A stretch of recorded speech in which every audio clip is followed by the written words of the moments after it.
take us. All right, thanks. Thanks, Rian. You can hear me fine, yeah? Good. So because I'm presenting this paper with Maria, Maria has kindly offered to be in charge of the slides. I just need to make sure that I can actually then see my own presentation. Excuse me. Okay, so I'm sorry because it's a little bit sort of, what do you call it, bricolage, because I'm not working on my own computer. So I'm actually got my presentation on the screen, so I can't see the slides. So Maria, I trust very much that you're just in charge of the slides. And I'll just crack on. So we've got this paper that we choose to call All Eyes on Me, and you'll see why that is. It's a quote from one of our interlocutors. Marketplace inclusion through informal rules and regulations. And so just briefly about the sort of aims and arguments of this paper, which is very much work in progress, and we'd love to have, of course, your feedback. So this paper focuses on how symbolic boundaries of inclusion and exclusion among traders are produced, particularly through informal marketplace regulations and structures. And so drawing on ethnographic research in 8 marketplaces across Europe, of course, as part of this moving marketplace project, we argue that conviviality and inclusion of traders in street markets depend on more or less informal practices and rules, which produce exclusionary boundaries towards newcomers and others who fail to adhere to the norms and values of the in-group. And these insights not only allow us, not only allow us to challenge the preconception of markets as inclusive public space, but also to question the prevalent stereotypes about economic practices in the global north and assumptions about the ways in which these differ from practices in the global south. Okay, so next slide, where I'll talk a little bit more about sort of marketplace inclusion of traders. And so analyses of social dynamics in European marketplaces have typically been situated within a tradition that considers public space as inclusive of different others, which of course Jack was also kind of speaking into that type of field, I suppose. Such research has focused predominantly on the experiences of shoppers rather than traders, and has commonly regarded marketplaces as important spaces of urban conviviality and encounter across differences. Yet comparatively little has been written about how inclusive European marketplaces are for the traders who work there or who want to work there, which is the focus of this paper, so just on the traders themselves. And at the face of it, marketplaces appear to provide traders with a potential route out of precarity and towards greater inclusion into the labor force and the economy, as various scholars have also argued and suggested in their research. But in this paper, we argue that this kind of conception of marketplaces as spaces that are accessible for everyone and a means of social mobility for the traders is just quite oversimplistic and even romanticized. So while some traders get ahead, others really struggle. And this is not merely down to the skill sets and the financial assets of traders, but is equally determined by other, particularly informal mechanisms of inclusion and exclusion. So our starting point for the analysis is the observation that exclusion and inclusion go hand in hand, as Rian just pointed out as well. And this is because, put it very simply, people essentially exclude in order to secure resources for their in-group. So, you know, it's happening simultaneously. Some people are included while others in that way get some are excluded while others get included. So to understand how mechanisms of exclusion operate, it's therefore relevant to also understand who gets included and how they're included through these boundary making practices. And this gets us away from any normative assessment of the effects of exclusion as either bad or good, to instead explore the complex dynamics and the variety of results that boundary making produces. So if you could move to next slide, where I'll talk a bit more about informal marketplace regulations and structures, and particularly kind of talk a little bit about the scholarship from the Global South. So researchers both in the Global North and South have shown that codes of conduct and cultural norms imposed on traders through formal market regulations are a common tool of exclusion in marketplaces. So for example, traders who have been fortunate enough to obtain a license for working on the streets of Mexico City are required to take a shower every day, cut their nails, and talk and laugh quietly in order to maintain their place in the city, in the market.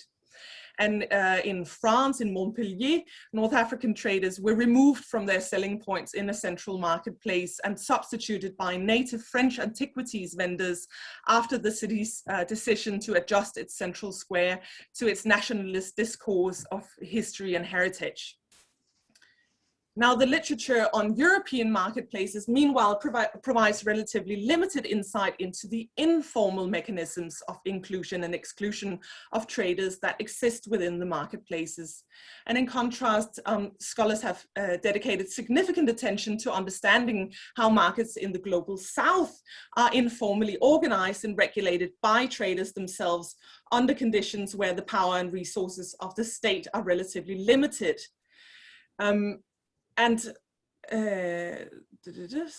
Despite a weak or absent formal regulatory framework, scholars have pointed out that marketplaces in southern contexts are in fact often highly structured and regulated owing to the establishment of social networks and unwritten norms, rules, and agreements, which, for example, determine who can or cannot trade at the market and what constitutes correct and moral behavior among traders. So such informal arrangements may facilitate loyalty and trust among traders. They may provide insurance and credit mechanisms. They may protect traders against excessive competition in the marketplace. They may even expel criminal elements and attract more customers.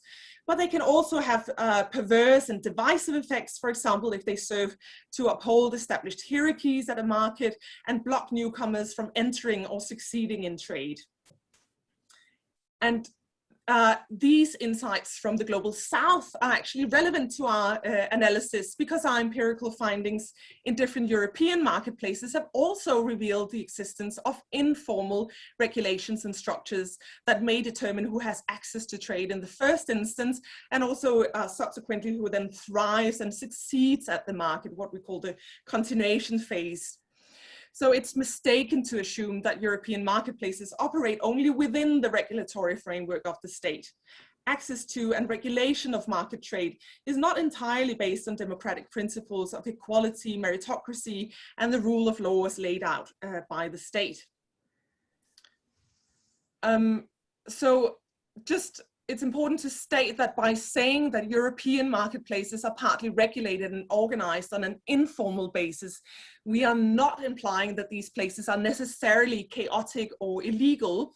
Our point here is not to make a normative argument again about informality at marketplaces as either good or bad. So we really try to steer clear of this sort of value judgments about what's going on in the markets.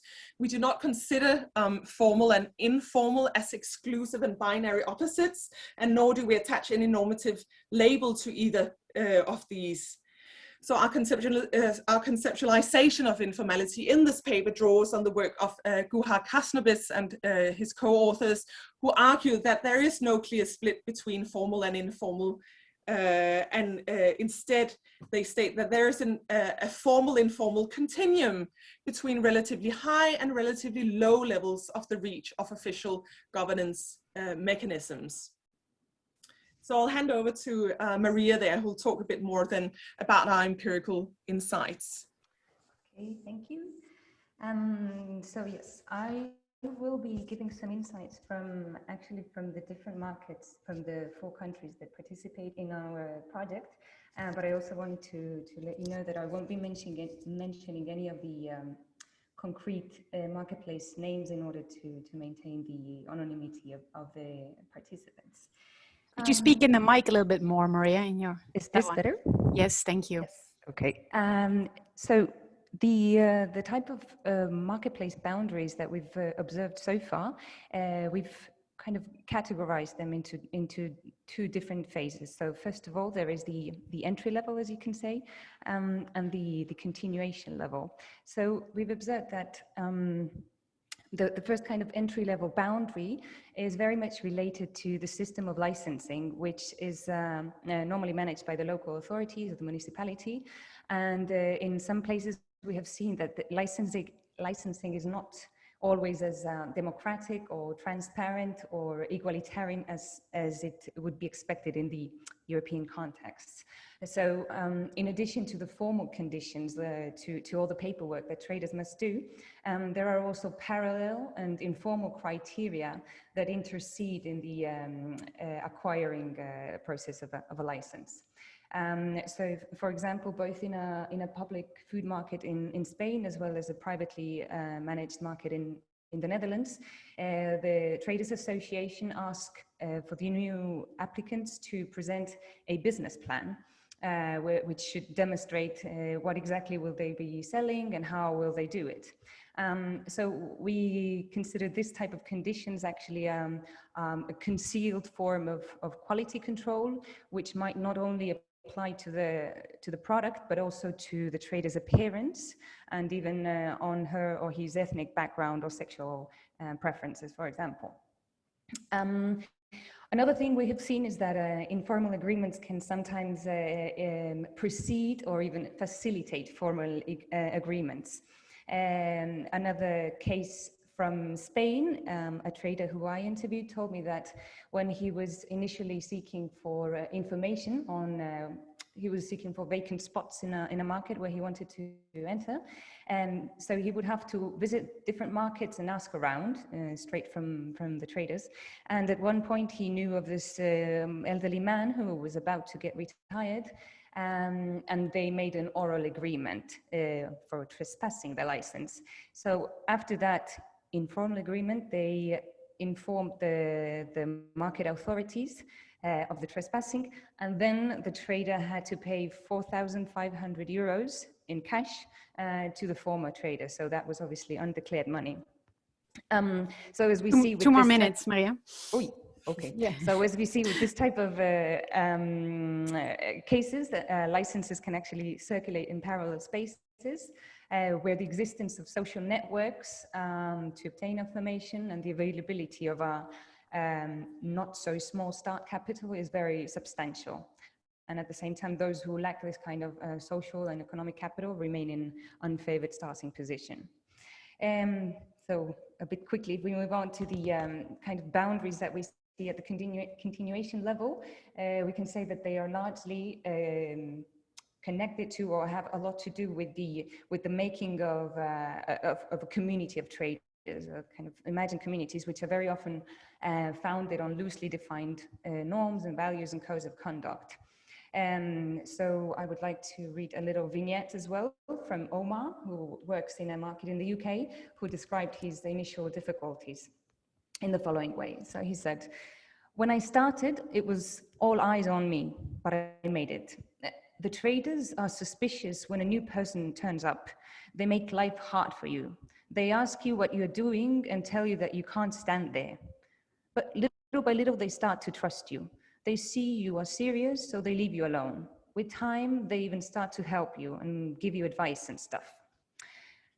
So we see that implicit social rules and the expectation of serious traders to comply with norms of good behavior has also been acknowledged as something very important in a Dutch market, where a trader told us about how they've been helping a colleague who, I'm quoting again, had a very hard time and was very close to bankruptcy. So they put money together and bought him a new sales car. So we created a restart for him. And now he's doing good business and back on track again. But that only happens to people with whom you have a bond, of course. You see, there are loners too. And in that case, it won't happen. End of quote. So I think this quote well describes how internal rules can help reinforce the sense of community among the traders and lead to forms of collaboration within the in-group. Nevertheless, these norms of behavior, such as not being a loner, for example, are also very likely to be founded on the cultural practices of a limited and often homogeneous social group that reproduces its own practices and privileges through these informal regulations that are established within this closed circle. And this way, they also produce exclusion of different others who might not be up to the concealed expectations and make their continuation at the market less pleasant. So just to conclude, this is very fast. Yes, going back to our aims and also our objectives, is that we hope to show with this paper that is still in progress, that if we shed light, if we shift our research focus from the shoppers to the traders and from the institutional framework more on informal practices and regulations, then we can be a little bit more critical with this romanticized or oversimplistic idea of markets as inclusive and accessible spaces for everyone. As we've seen that in European marketplaces too, there are informal practices and agreements that don't necessarily make markets any less structured or any more chaotic, but these practices can offer us insights of how forms of mutual aid and exclusion are performed through such practices. And lastly, just to add also that we've also tried to show that it is above all the traders' capacity to adapt themselves to the dominating social norms and values, and also their knowledge of navigating in the formal and informal market regulations that can facilitate their access, their inclusion, and also their continuation at markets. That is all. We are very open to all types of critique. Thank you very much.